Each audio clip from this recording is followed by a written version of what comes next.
말씀 보겠습니다.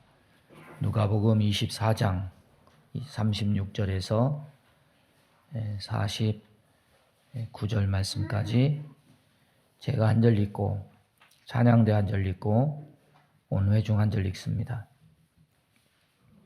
이 말을 할 때에 예수께서 친히 그들 가운데 서서 이르시되 너희에게 평강이 있을지어다 하시니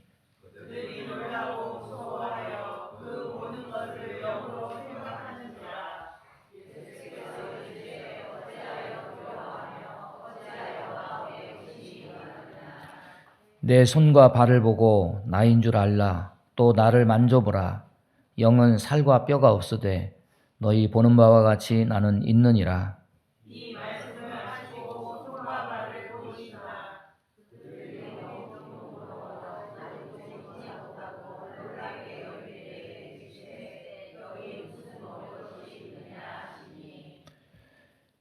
이에 구운 생선 한 토막을 드리니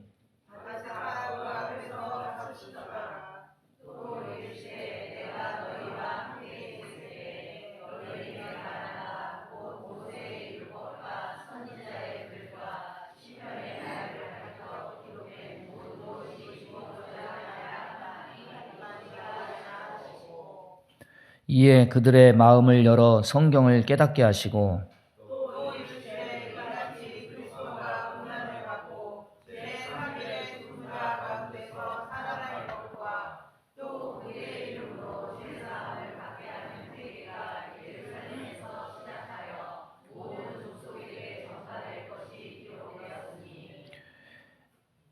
제가 한 절 읽고 다 같이 읽습니다. 너희는 이 모든 일의 증인이라. 볼지어다 내가 내 아버지께서 약속하신 것을 너희에게 보내리니 너희는 위로부터 능력으로 입혀질 때까지 이 성에 머물라 하시니라. 아멘. 부활의 증거를 얻고 증인으로 살아야 합니다. 따라서 보겠습니다. 부활의 증거를 얻고 증인으로 살아야 합니다. 증인으로 살겠습니다. 이런 제목으로 말씀 전하겠습니다. 어제 토요일 날 광화문 광장에서 서울 광장까지 부활절 퍼레이드를 해서 차량을 통제했다, 이런 기사를 봤습니다. 그걸 보면서 문득 부활절은 행사인가 그런 생각이 들었습니다. 부활절이 그냥 행사였다면은 참으로 큰일 날 뻔했구나 그런 생각이 들었습니다. 하나님의 아들이 육신을 입고 이 땅에 오셔서 행하신 십자가와 부활 사건, 지상 최대의 사건입니다. 그런데 이것은 단순히 그냥 행사성의 보여주기식 우주쇼가 아니었습니다. 이것이 일회성으로 끝나지 않은 이유는 주님 부활 이후에 주님이 부활의 증거를 보여주셨고 또 이 부활의 증거를 전하는 증인들이 오늘날까지 계속 이어졌기 때문입니다. 주님은 십자가 전에도 갈릴리에서 부지런히 가르치셨고 사역하셨지만은 부활 후 승천하시기까지 가만히 계신 게 아닙니다. 40일 동안 더 부지런히 움직이셨고 가르치셨습니다. 부활하신 당일날도 쉬지 않으셨습니다. 당일부터 주님은 일을 하셨습니다. 제자들은 부활하신 당일 주님을 보았고 성경을 통해서 성취된 말씀에 대해서 가르침을 받았고 그리고 그들은 변화되어서 부활의 주님을 전했습니다. 그래서 그 부활이 얼마나 중요한 것인지 그 의미가 오늘날 우리에게 전해진 겁니다. 이것은 우리가 무엇으로 확실히 알 수 있느냐? 우리는 부활 주일이지만은 부활 주일만 주일을 지키는 것이 아니라 매주 모여서 우리는 주일날 예배를 합니다. 그런데 그 주일이 사실은 이미 부활을 품고 있는 것을 알 수 있습니다. 구약 유대인은 토요일날 안식일을 지켰습니다. 그런데 초대교인들은 안식일에 모이지 않고 주일에 모였습니다. 왜냐하면 예수님 부활하신 안식 후 첫날이 곧 주일이기 때문입니다. 안식일에 모이지 말고 주님 부활하신 날 우리가 모여서 하나님을 예배하자. 이래서 오늘날 우리는 토요일에 모이지 않고 주일에 모여서 예배를 하게 된 겁니다. 부활절이 되면 우리는 소망을 많이 얘기합니다. 그래서 이런 얘기에 많이 주목하고 위로와 소망을 얻습니다. 어떤 얘기냐? 어떤 할머니가, 꽃장수 할머니가 매일 방실방실 웃는 거예요. 뭐가 그렇게 즐겁고 기쁜지. 그래서 어느 단골 손님이 이 할머니에게 물었습니다. 아니, 할머니는 뭐가 그렇게 좋아서 매일 그렇게 방실방실 웃고 사는 날 동안 걱정 근심이 하나도 없으신가 봐요. 그랬더니 이 세상에 걱정 근심 없는 사람은 어디 있어요? 내게도 고통스러운 일들이 있고 짜증나는 걱정거리도 있어요. 아니 그런데 뭐 어떻게 그렇게 매일 즐겁게 방실방실 웃고 걱정 근심 없는 사람처럼 그렇게 지내세요? 나는 3일의 비밀을 가지고 살아요. 3일의 비밀이요? 그게 뭐예요? 문제가 생길 때마다 하나님께 그 문제를 하나님께 맡겨버리고 조용히 3일 기다리면 예수님이 무덤에서 3일 만에 부활하신 것처럼 내 문제도 다 사라지고 나도 부활한다오. 예? 뭐 때로는 숫자대로 3일이 아닐 수도 있지만 주님의 부활의 원리는 내 삶에 그대로 내 삶에서 나타난다고 그렇게 얘기했다고 해요.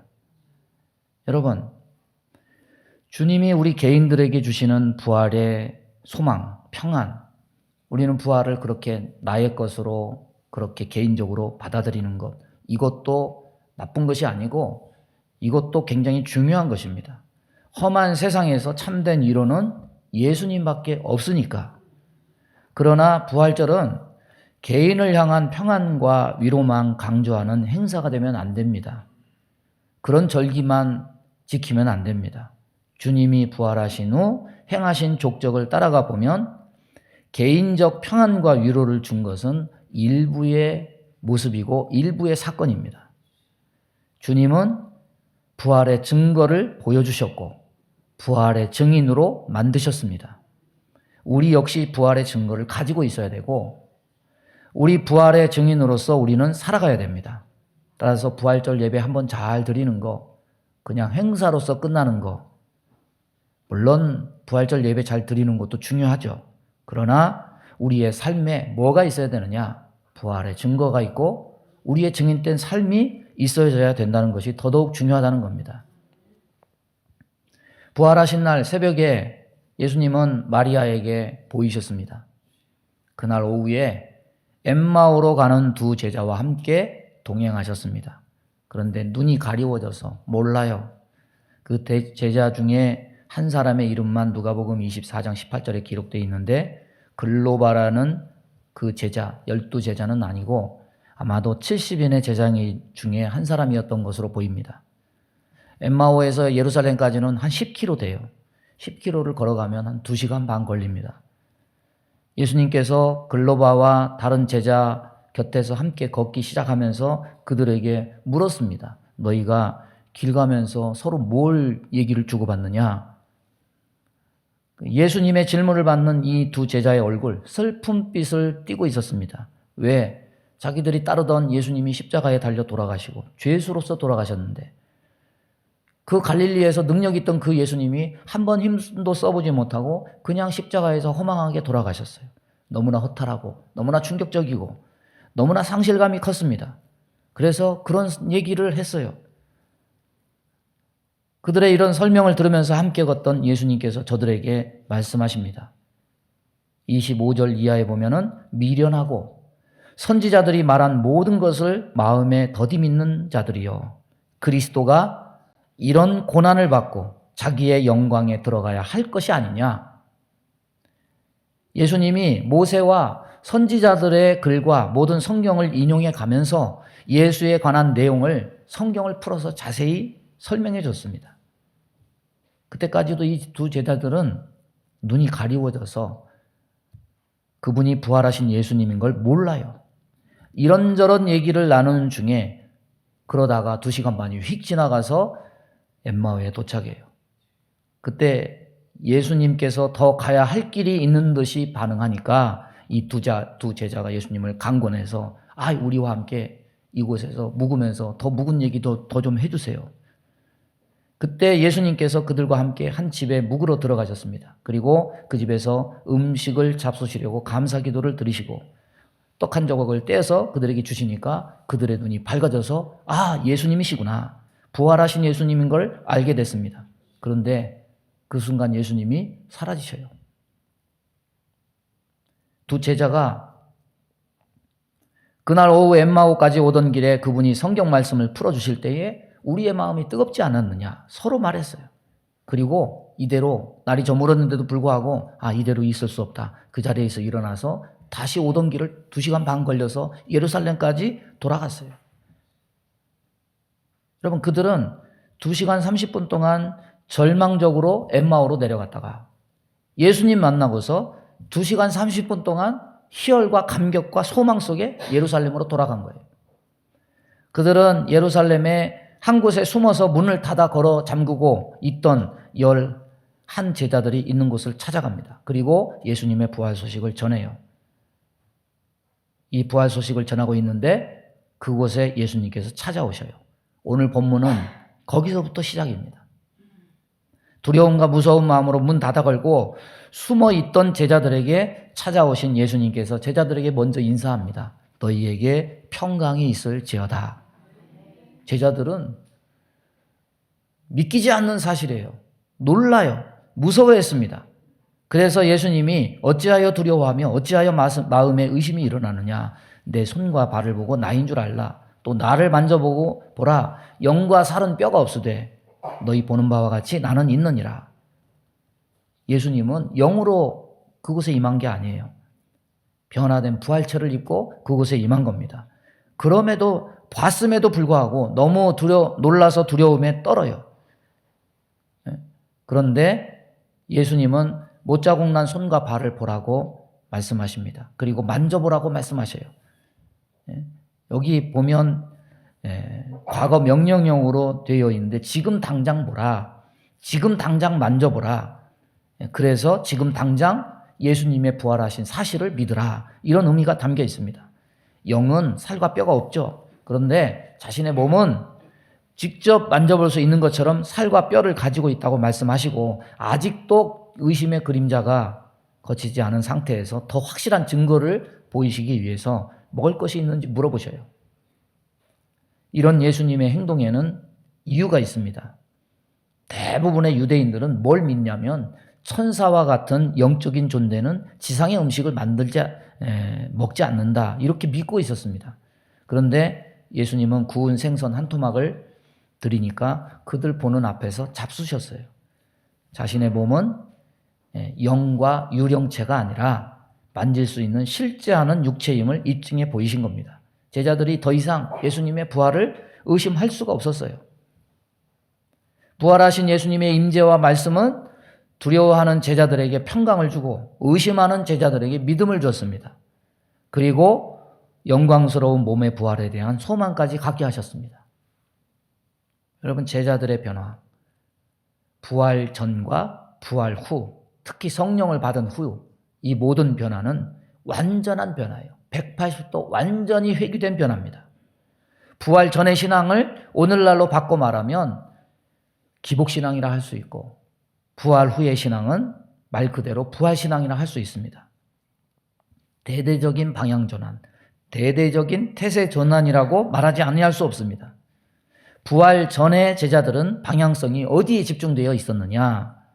갈릴리에서 베푼 이적을 보면서 그들은 예루살렘으로 올라가시는 주님에게 기대를 했습니다. 보상을 기대했습니다. 한 자리를 기대했습니다.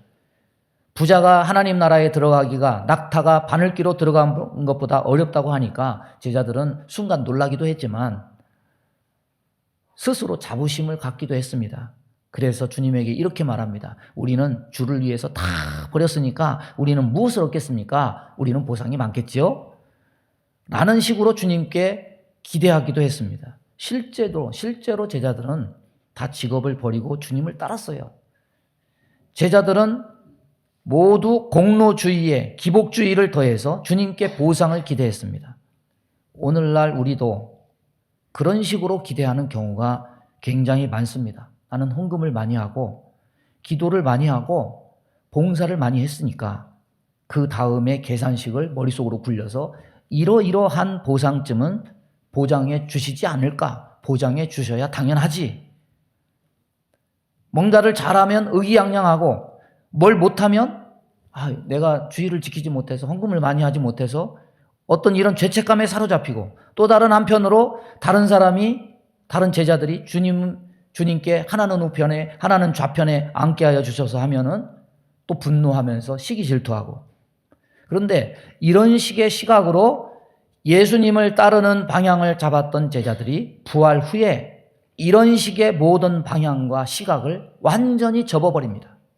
전적으로 시각 전환, 전적으로 방향 전환이 이루어졌습니다. 그 계기가 뭡니까? 부활의 증거를 보았기 때문이에요. 직접 예수님의 부활을 목격했기 때문이기도 했지만 더더욱 중요한 것이 있습니다. 엠마오의 제자들에게 가르치신 내용 25절 미련하고 선지자들이 말한 모든 것을 마음에 더디 믿는 자들이요 그리스도가 이런 고난을 받고 자기의 영광에 들어가야 할 것이 아니냐. 여러분 십자가와 고난과 부활의 영광은 예수님이 하신 공로이기는 하지만 그렇다고 해서 우리가 부활의 영광을 얻는 것은 우리도 십자가를 졌기 때문에 그 대가로 부활의 영광이 주어지는 것은 절대로 아닙니다. 우리의 공로로 주어지는 대가가 아닙니다. 공로주의나 기복주의 신앙의 결과가 아니라는 겁니다.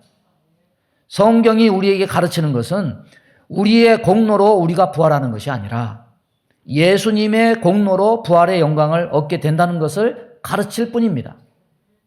예수님 혼자만 그것을 가르치신 것이 아닙니다. 이것이 성경이에요.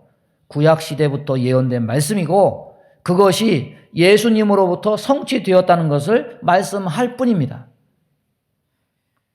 그래서 부활사건은 모든 종교에 있는 이 공로주의적, 기복주의적 신앙 관점을 뒤집는 사건이에요. 다른 종교는요, 개인의 공로에 의해서 구원을 얻지만 기독교는 그리스도의 희생과 영광에 의해서 그것을 믿는 우리에게 그 영광이 주어지는 종교입니다. 이 모든 증거가 어디에서 드러나느냐? 바로 이 부활에서 드러난다. 부활절을 연중 행사로 지키기는 하지만 부활의 증거를 가지지 못한 사람들은 여전히 어떤 기복이나 공로로 자기 현실의 운명을 바꿔보기를 애쓰고 바꿔주기를 기대하는 정도로 신앙을 바라보고 방향을 둬요. 그러니까 제자들로 말하면 아직도 갈릴리에서 본 예수만 생각하는 거예요. 에베소 사람들처럼 십자가와 부활의 예수를 모르는 요한의 제자들에게 들은 그 예수만 아는 거예요. 여러분, 사람이 하나님께 복을 구하는 것은 당연합니다. 그러나 땅의 것만 구하는 것은 신앙의 본질적 방향이 아님을 우리는 분명히 깨달아야 합니다.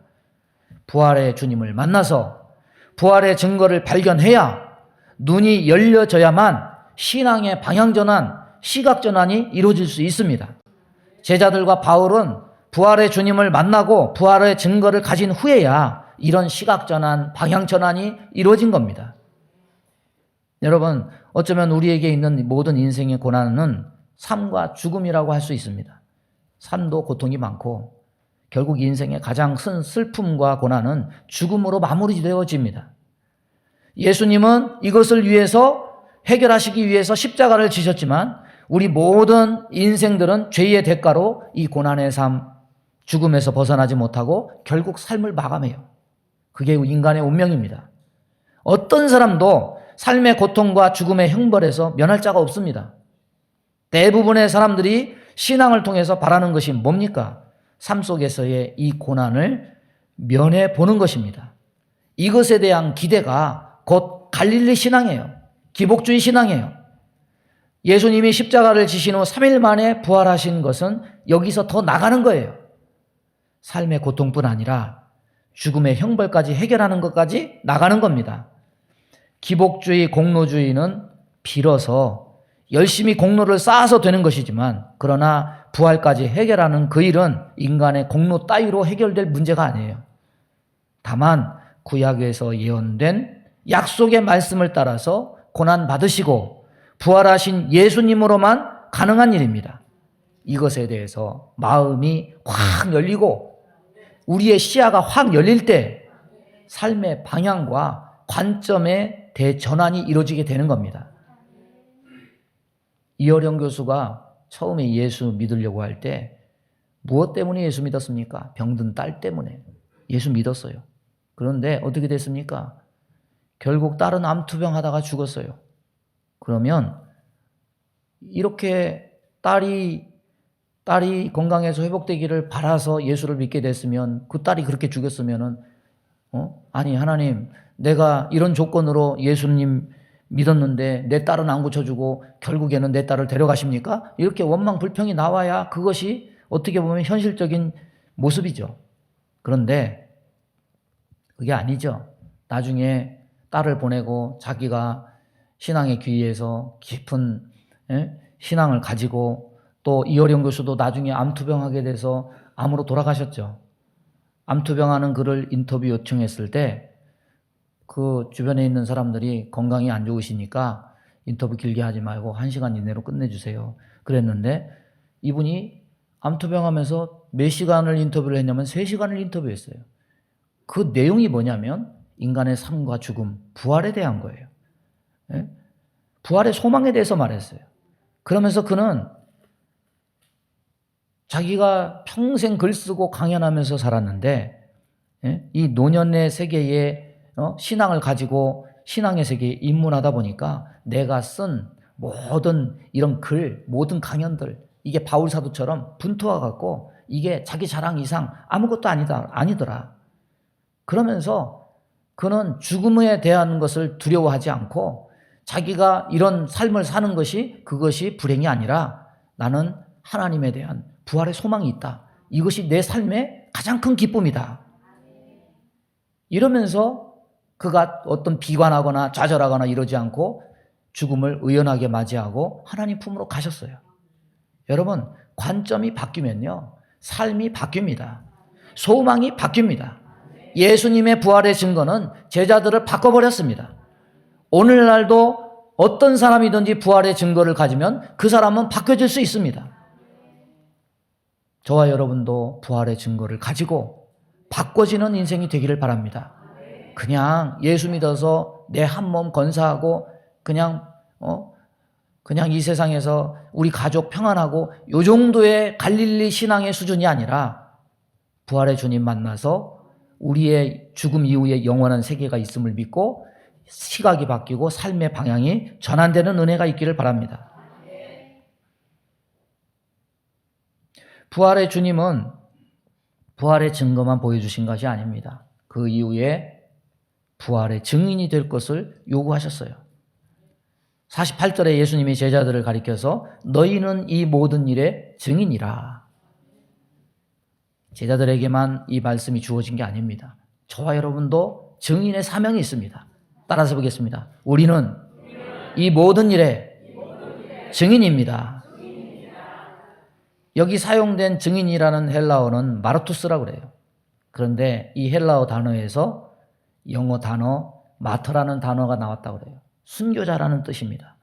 제자들은 예수님 부르심대로 예수님의 증인이 됐습니다. 증인 역할을 하다가 결국 순교한 거예요. 자기 목에 칼이 들어오고 십자가에 못 박히고 몸에 불이 붙어도 예수가 하나님이 보내신 그리스도시고 살아계신 하나님의 아들이시다. 이걸 담대하게 선포했습니다. 여러분, 제자들이 원래부터 이렇게 담대한 자들이 아니에요. 비겁한 자들입니다. 도망갔던 자들입니다. 부인했던 자들입니다. 그들은 예수님의 가르침을 깨닫는데 둔하고 의심이 많고 믿음이 약하고 두려움이 많은 자들이었습니다. 그런 제자들이 어떻게 예수님 하신 모든 일의 증인이 되었느냐? 깨달음 주셨다고 해서 증인이 될 수 있느냐? 아닙니다. 증인의 힘은 내부에서 오는 것이 아닙니다. 49절에 예수님 이렇게 말씀하십니다. 볼지어다 내가 내 아버지께서 약속하신 것을 너희에게 보내리니 너희는 위로부터 능력으로 입혀질 때까지 이 성에 머물라 하시니라. 증인의 힘은 무슨 전도 방법, 어떤 기발한 아이디어 여기에서 오는 게 아니에요. 우리 내부에서 오는 게 아닙니다. 증인의 힘은 하나님으로부터 부여받는 겁니다. 예수님은 제자들에게 주목하라고 명하셨습니다. 볼지어다 앞으로 주님이 하실 일을 똑똑히 기억하고 기대하고 기다리라는 겁니다. 그것은 바로 아버지께서 약속하신 성령입니다. 요한복음을 보면 예수님은 다락방에서 11제자에게 또 다른 보혜사 성령을 여러 차례 약속하셨습니다. 그런데 그 약속들을 자세히 살펴보면 모두 제자들이 증언하는 데 필요한 능력과 관련이 있다는 것을 알 수가 있습니다. 요한복음 15장 26절 보면 내가 아버지께로부터 너희에게 보낼 보혜사 곧 아버지께로부터 나오시는 진리의 성령이 오실 때에 그가 나를 증언하실 것이요. 성령은 병 고치고 뭐하고 예언하고 방언하고 거기에 있는 게 아니에요. 어디에 초점이 있느냐? 예수를 증거하는 증언과 관련이 있어요. 성령이 예수 그리스도의 영광을 그들에게 나타나시고 성령이 예수님이 말씀하신 진리를 기억나게 하시고 진리를 가르치시고 예수님의 증인이 되도록 능력을 부어주십니다. 이것이 바로 위로부터 부여된, 위로부터 입혀진 능력입니다. 이 능력이 하늘로부터 오순절에 입혀지니까 베드로가 성령이 충만해서 백성들에게 예수님을 선포합니다. 하나님께서 우리가 하나님께 기도할 때 다 성령이 충만해서 담대히 하나님의 말씀을 전했다고 했습니다. 스데반이 순교할 때 성령이 충만해서 예수님의 영광을 봤습니다. 사도 바울이 거듭날 때 성령이 충만했습니다. 안디옥 교회 바나바는 성령이 충만한 사람이었고 복음을 선포하러 땅끝까지 이른 제자들도 환난과 핍박 중에도 기쁨과 성령이 충만했습니다. 우리는 오늘 우리가 살펴본 내용들을 이미 들어서 익히 알고 있습니다. 주님이 제자들에게 부활의 증거를 보여주셨고 마음이 둔한 그들에게 말씀을 통해서 깨우쳐 주셨고 그들은 주님의 말씀대로 성령을 받아서 그 이후 부활의 증인이 되었다는 것을 알고 있습니다. 그러나 머리로 이해는 하지만 몸으로 순종이 되지 못해요. 왜 그렇습니까? 우리는 장애가 너무 많고 이 세상에 벽이 너무 많아요.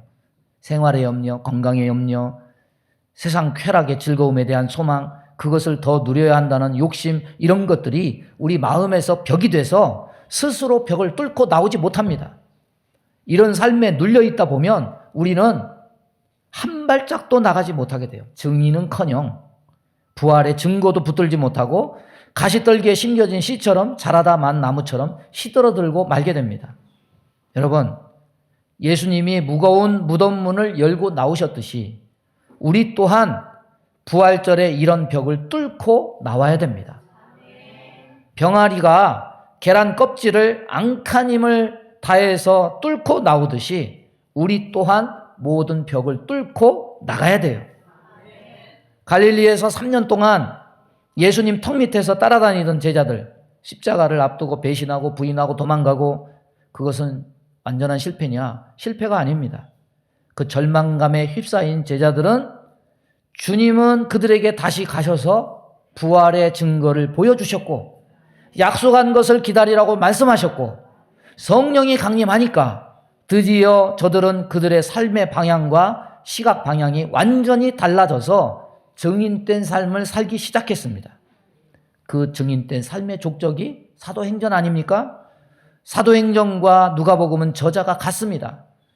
사도행전은 누가복음의 후속편이어서 누가가 쓴 사도들의 증인된 모든 그 발자취입니다. 어떤 말하자면 엘리트 신앙인이 있었어요. 모태신앙이고 자기 부모도 교회에서 중직자고 그렇지만 그냥 출석만 하는 썬데이 크리스찬, 교회 출석은 하는데 뭐 유체 이탈되는 거죠. 그냥 딴 생각이나 하고 졸기나 하고 설교는 공상 과학 좀 들려서 유치하고 부인하고 아이들이 아유 아빠 교회 안 가 그러니까 억지로 와서 한켠 자리를 채우는 그런 교인이었어요. 근데 그 가운데 기독교가 내세우는 가장 큰 진리인 예수님의 부활, 죽은 자가 다시 살아난다는 말씀을 들을 때는 호소음 치는 거죠. 무슨 저런 신화적인 일을 붙들고 사람들이 열광을 하고 저게 무슨 소망이라고 할까? 아, 이건 도저히 메스꺼워서 도저히 못 받아들이겠다. 용납이 안 됐어요. 그리고 그런 이야기는 그냥 죽을 날만 손꼽아 기다리는 시한부 인생들에게나 위로 삼아 해줄 수 있는 그런 말이지, 나 같은 사람에게는, 이런 고상한 인격을 가진 나 같은 사람에게는 저런 얘기는 용납이 안 돼. 그렇게 생각했습니다. 근데 어느 날 사랑하는 아내가 뇌종양에 걸려서 수술은 했는데 회복을 못하고 어느 날 그냥 시름시름 앓다가 죽었어요. 딸이 중학교 1학년, 또 아들이 초등학교 5학년, 그 두 딸과 아들이 어머니 시신을 부둥켜 안고 통곡하는데 이게 달랠 길이 없어요. 말로 안 돼, 이거는. 망연자실한 채 훌쩍 떠나간 아내의 관 앞에서 아무 할 말이 없어요. 하간식을 끝내고 아내의 관 위에 한 줌의 흙을 던지는 그의 머리를 스치고 지나가는 생각이 있어요. 그것은 뭐냐면, 부활은 있어야 되겠구나. 영생은 있어야 되겠구나. 내 아내를 이렇게 보낼 순 없지. 내가 내 아내를 다시 만나려면 부활은 있어야 되겠구나. 자신도 그렇고 자신의 자녀와 딸과 이들에게조차 그것밖에는 더 이상 현실에 처한 슬픔을 달랜 어떤 소망이었음을 깨달은 거죠. 그 후로부터 부활을 이해하게 되고 진정한 부활의 증인이 되었다. 이런 얘기가 있습니다. 우리는 현실적이지 않은 것들에 이질감을 느낍니다. 그래서 비현실적인 얘기야, 그렇게 표현하죠. 우리에게 닥친 것들은 나의 생계, 나의 건강, 나의 가족, 나의 미래, 여기에는 우리는 갇혀 있어요. 이것을 보호하고 책임지는 것이 삶의 목적이고 책임이고 의무라고 생각해요. 이것을 짊어지고 가는 것은 가볍지 않죠. 그러나 예수 믿는 삶은 이 벽을 뚫고 넘어가야 됩니다. 더 나가야 됩니다. 그래서 우리는 전도와 선교를 중요시 여기는 겁니다. 모여서 예배하고 기도하고 흩어져서 우리가 해야 될 일은 전도요, 선교라는 것을 우리는 압니다. 몽골에 옷까지 보내는 것 그냥 이웃사랑이 아니죠. 그 일에 뭐가 있습니까? 증인된 고든 하나님 말씀을 담아서 그곳에 보내는 거예요. 그들이 그 예수 사랑을 받아서 그들이 그리스도의 복음이 그들 가운데 전파되고 예수님 사랑으로 녹아서 그들도 다시 부활의 증거를 받고 부활의 증인이 되기를 원하는 그런 마음이 거기에 담겨 있는 거예요. 범키 형제하고 대학생들에게 우리 복음을 전하자, 거기다가 빵과 함께 복음과 빵을 함께 전하자 취지로 여러 가지 모색을 했는데 참 현실의 벽이 너무 두터워요. 시대 자체가 철벽입니다. 복음에 대해 철벽이에요. 그러나 좌절할 수 없어요. 끝까지 주님의 증인이 되기 위해서 힘쓰고 애쓰면 벽이 무너지고 길도 열어주실 것을 믿습니다. 그러나 오늘 말씀과 함께 깨닫는 것은 우리는 전도 어떻게 할까?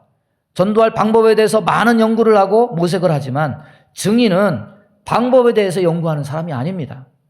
오직 성령을 받으라. 이 말씀에 증인된 사명을 감당하는 비결이 거기에 담겨 있습니다.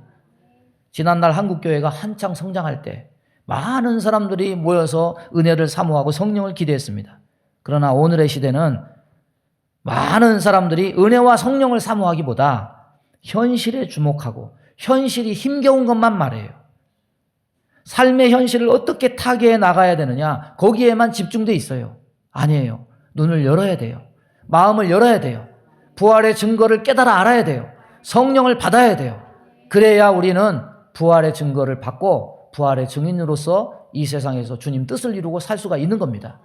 이 부활절에 평화와 위로만 말하지 말고 증거를 받고 증인이 되어서 주의 뜻을 이루는 저와 여러분 되기를 주님의 이름으로 축원합니다. 우리 주여 한번 부르고 합심하여 기도합니다. 주여, 하나님 아버지 감사합니다. 오늘도 주의 말씀을 우리들에게 허락하여 주심을 감사합니다. 부활의 증거가 우리의 심령에 임하게 하여 주옵소서. 우리도 부활의 증인이 되게 하여 주옵소서. 내가 누군가의 증인된 사명을 통해서 그리스도의 복음을 전해 들었듯이 우리도 또한 부활의 증인이 되어서 하나님의 일을 말하며 전도하며 선교하며 영혼을 구원하는 일에 온전히 헌신될 수 있도록 은혜를 더하여 주옵소서. 주님께서 우리 모두에게 이런 부활절의 은혜를 충만히 채워 주옵소서. 예수님의 이름으로 기도하옵나이다. 아멘. 믿음의 손을 가슴에 얹습니다. 몸이 아픈 곳에 손을 얹습니다. 하나님, 이 부활절에 나 혼자만 위로받고 나 혼자만 하나님의 평강을 얻고 이런 갇혀있는 우리가 아니라 이 벽을 뚫고 나가서 부활의 증거를 확실히 주님으로부터 받고 우리도 제자들처럼 사도 바울처럼 부활의 증인들로 살아가는 귀한 은혜가 있게 하여 주옵소서. 하나님, 주님의 은혜는 하늘로부터 이 땅에 흐르는 줄로 믿습니다. 이 은혜가 흘러서 내 마음속에만 차고 넘치는 것이 아니라 이것이 내 마음속에서부터 또한 다른 이들에게 흘러서 예수 사랑으로 전달되고 부활의 소식을 그들에게 주어서 저들에게도 소망이 있고 저들에게도 영생이 있고 저들에게도 삶을 넘어가는 죽음을 넘어가는 참 희망으로 가득 찬 삶을 전해줄 수 있도록 하나님 은혜 더하여 주옵소서. 우리 마음 가운데 원망, 불평, 시기, 질투, 미움, 다툼, 이간질하며 불순종, 불신앙케 하며 불안, 조조, 염려, 근심, 두려움을 주는 모든 어둠은 다 떠나갈지어다. 하나님, 죽음을 넘어선 소망을 바라보게 하여 주옵소서. 영생을 바라보게 하여 주옵소서. 나 혼자만 예수 믿지 말고 증인된 사명으로 내 가족을 구원하고 내 친구를 구원하고 내 이웃들에게 복음을 전파하는 귀한 부활의 증인들 되게 은혜 내려 주옵소서. 몸이 연약한 곳에 손을 얹고 기도합니다. 손을 얹은 곳마다 보혈로 씻어 주옵소서. 성령의 불로 태워 주옵소서. 예수 이름으로 명하노니 모든 병만은 다 떠나갈지어다. 예수님이 채찍에 맞음으로 우리가 나음을 입은 줄로 믿사오니 저들을 치료해 주시고 건강한 몸으로 증인된 삶을 살며 하나님의 선한 도구로 살아가는 복된 백성 삼아 주옵소서. 예수님의 이름으로 축복하며 기도하옵나이다. 아멘.